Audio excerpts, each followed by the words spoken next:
Hello বন্ধুরা, তোমরা কি জাদু শিখতে চাও? তবে ভিডিওটি শেষ পর্যন্ত আমার সাথে থাকো।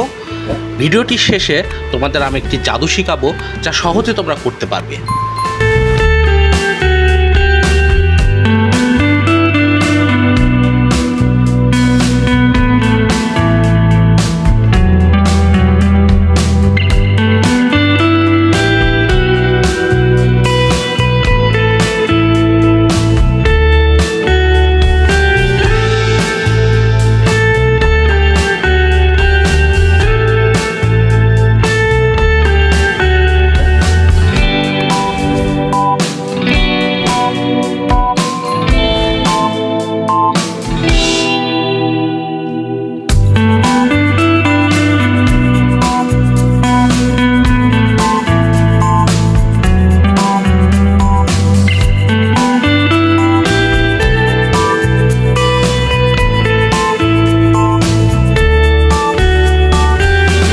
ভিডিওটি কেমন লাগলো?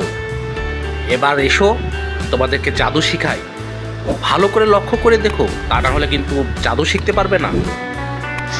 যখন আপনি ভিডিওটি লাইক দিয়ে চ্যানেলটি সাবস্ক্রাইব করবেন, তারপর রিমিক্সের উপরে ক্লিক করে ইউজ দ্য সাউন্ডের উপরে 2 সেকেন্ড ধরে রাখুন। এরপর এরকম একটা ইন্টারফেস দেখতে পারবেন। আপনি একবার চেষ্টা করে দেখুন।